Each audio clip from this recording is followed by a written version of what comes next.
Hello friends, आखिरकार दशकों की बातचीत के बाद यूएन के देशों ने हाई सी ट्रीटी पर अपनी सहमति का मोहर लगा ही दिया।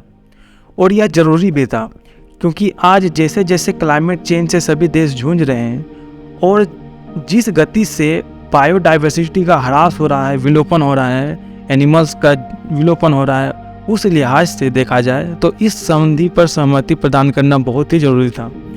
यह संधि जो है 15 साल पहले इसका इनिशिएटिव शुरू कर दिया गया था और 15 सालों तक इस पर बातचीत चली और अब जाकर इसमें सहमति प्रदान की गई है। यह संधि समुद्री जीव जंतुओं के संरक्षण को अपना प्राइम टारगेट बनाकर अपना काम करता है। दुनिया में जैसे जैसे लोगों की जनसंख्या बढ़ती जा रही है, उनके लिए भोजन उपलब्ध कराने की चुनौती भी उसी दर से बढ़ती जा रही है और कहीं ना कहीं इसका जो भार है वह समुद्री जीव जंतुओं पर पड़ रहा है। तेज गति से हो रहे सी फिशिंग से सी बायोडाइवर्सिटी पर खतरा पड़ने लगा है। साथ ही ऊर्जा की मांग और वैज्ञानिक खोजों ने भी पूरी दुनिया को गहरे समुद्र की ओर आकर्षित किया है, क्योंकि गहरे समुद्र में ऊर्जा की अपार संभावनाएं और रहस्य छुपे हैं।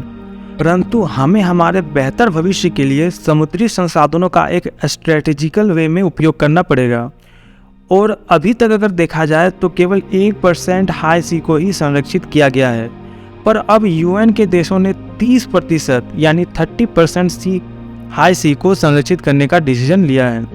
यह 30/30 के कॉन्सेप्ट पर एक आधारित है, जिसमें कहा गया है कि 2030 तक 30% लैंड और 30% सी को कंजर्वेशन के दायरे में लाया जाए।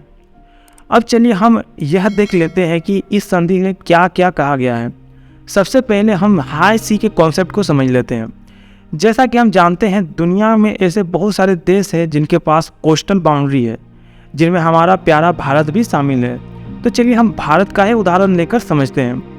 यदि हम भारत के कोस्टल बाउंड्री से 23 किलोमीटर के क्षेत्र को एक निशान लगा दें और उसको बात करें तो उसको कहा जाता है टेरिटोरियल सी।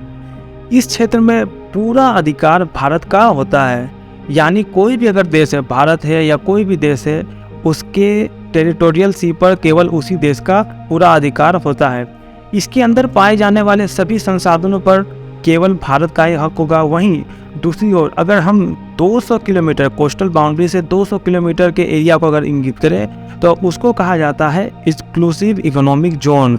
और इस एक्सक्लूसिव इकोनॉमिक जोन के बाद अगर हम देखें 200 नॉटिकल मील के बाद अगर देखें तो उस सी को कहा जाता है हाई सी। और इस हाई सी में किसी पर्टिकुलर देश का अधिकार ना होकर इसका दायित्व, इसका कैसे उपयोग किया जाए, कैसे उसका नियंत्रण किया जाए, इसका डिसीजन पूरे विश्व मिलकर लेते हैं। इस हाई सी में बहुत सारे वैरायटी के जंतु पाए जाते हैं, जिनमें वनस्पतियाँ, बहुत सारे वनस्पतियाँ हैं, कोरल रीफ्स आती हैं और बहुत सारे प्रजातियों के मछलियाँ आती हैं, बहुत सारे प्रजाति के जीव जंतु पाए जाते हैं। परंतु IUCN के अनुसार समुद्री प्रजातियों के नवीनतम आकलन में लगभग 10% जो जीव जंतु हैं वह विलुप्त होने के खतरे में पाए गए हैं। इसके दो मेजर कारण हैं। पहला है अत्यधिक मछली पकड़ना और दूसरा है पर्यावरण प्रदूषण।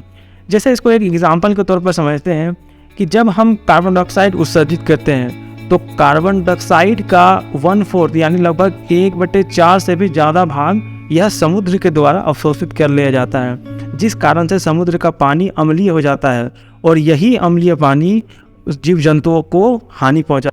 यानी कहने का मतलब है कि जीव जंतु जिस घर में रहते हैं, जिस आवास में रहते हैं, जिस समुद्र में रहते हैं, वही समुद्र उसको हानि पहुंचाने लगता है। अब चलिए हम थोड़ी सी बात इस पर कर लेते हैं कि इस संधि की ज़रूरत क्यों पड़ी। देखिए, इस संधि की ज़रूरत इसलिए पड़ी क्योंकि बहुत सारे जीव जंतु जो अक्सर हमें समुद्र के तट पर, समुद्र में दिखाई देते थे बहुत बड़ी मात्रा में, वे अब उतना दिखाई नहीं देते हैं। वो संकटग्रस्त हो गए हैं, वो एक्सटिंक्ट होने के कगार पर पहुंच गए हैं। तो सबसे पहले हम देख लेते हैं, जैसे हम एग्जाम्पल के तौर पर कहें तो सफ़ेद सीप आ गया, वाइट एबेलॉन आ गया, हरा कछुआ आ गया, वैक्वीटा आ गया, वेल शार्क आ गया, फिनलेस पोर्पाइज आ गया, डुगोंग आ गया, ब्लूफिन ट्यूना आ गया, कोरल आ गया, ग्रे वेल आ गया, हेक्टस डॉल्फिन और ना जाने इससे बहुत सारे जीव जंतु होते हैं जो अभी संकटग्रस्त यानी इंडेंजर कैटेगरी में आ गए हैं। इसलिए यह ज़रूरी है कि सभी देश मिलकर इस जो हाई सी ट्रीटी है उसको सैद्धांतिक तौर पर नहीं बल्कि व्यावहारिक तौर पर इसको पुरजोर तरीके से लागू करें। ठीक है, तो देखते हैं ये कब तक लागू होगा। इसमें थोड़ी सी और चर्चा करना बाकी है क्योंकि बहुत सारे देशों की सहमति चाहिए। तो जैसे ही नया अपडेट मिलेगा मैं आपके साथ फिर से एक वीडियो लेकर आ जाऊंगा और फिर से हम बता देंगे क्या क्या हुआ है। तो चलिए मिलते हैं नेक्स्ट वीडियो में। धन्यवाद।